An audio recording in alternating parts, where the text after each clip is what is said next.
Bienvenue dans ce tutoriel A320 et A320 Neo pour Flight Gear. Alors il s'agit d'un tout nouvel avion encore en bêta test au moment où j'enregistre cette vidéo. C'est un avion qu'il va falloir donc télécharger sur le site des auteurs, en l'occurrence le groupe iTouchPods. Et donc ce fichier téléchargé, il va falloir l'installer dans le répertoire programme, donc programme file, data, aircraft. Alors, puisque cet avion est quand même un peu plus complexe que le précédent que j'avais déjà exploré, eh bien, ce tutoriel va être divisé en 4 parties. Cette première partie, aujourd'hui, va concerner la planification de la route et le décollage. Donc, on va faire un vol très simple de Toulouse à Bordeaux, en utilisant pour ça la fonctionnalité MCDU ou Flight Manager System. Donc là je suis à Toulouse en bout de piste 32 gauche. Je vais d'abord allumer tous les systèmes de l'avion naturellement à partir du menu IDG A32X.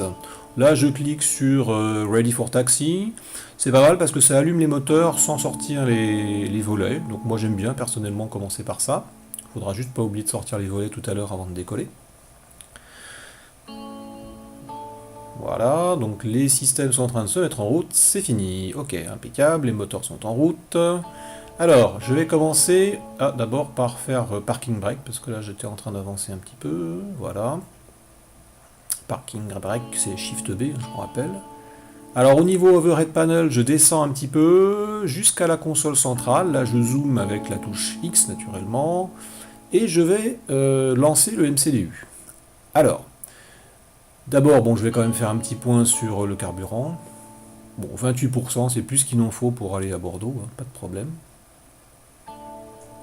Alors, sur le MCDU, je clique sur FMGC, bouton Init, et là je vais introduire l'aéroport de départ, donc LFBO pour Toulouse, slash LFBD pour Bordeaux, et je clique sur le petit bouton à droite, voilà, pour introduire l'information dans From To. Le vol, il va s'identifier à F64 par exemple. Hop. Ensuite, je saisis le Cost Index. On va mettre 50, on y reviendra un petit peu plus tard sur ce que ça signifie. Et puis le niveau de vol, on va mettre 200, c'est-à-dire 20 000 pieds. Voilà, au niveau de vol de croisière. Parfait. Maintenant, au niveau perf, je vais introduire mes vitesses de référence. Alors on va dire par exemple 140 nœuds pour V1, 150 pour rotation et 160 pour V2 par exemple. C'est des valeurs indicatives, mais ça permettra d'avoir l'annonce V1 au bon moment, ce qui est toujours sympa. Donc voilà, mon vol est planifié en fait déjà. Ici au niveau panneau supérieur, je vais allumer mon Fasten Seatbelt. Je vais aussi m'occuper des lumières extérieures. Pourquoi pas stroboscope on, ça dépend de l'éclairage extérieur évidemment. Ici je vais passer en pression barométrique standard par exemple. Ici je vais sortir mon volet à un cran de volet pour le décollage, c'est la configuration standard. Ok, et j'avance doucement. Ici, je mets les gaz à fond. Configuration Mantoga, c'est-à-dire Take Off Go Around. Ça, c'est la vitesse maximale. Alors, dans la vraie vie, en général, on utilise ça que quand la piste est mouillée, qu'il faut vraiment décoller très vite. Mais enfin là, ça marche, donc il n'y a pas de souci. On peut utiliser Mantoga. Sinon, je réduis un petit peu les gaz, juste au cran en dessous. Alors, attention, 120 nœuds. Là, j'ai l'annonce V1. Ok, 150 nœuds, je tire sur le manche et je décolle.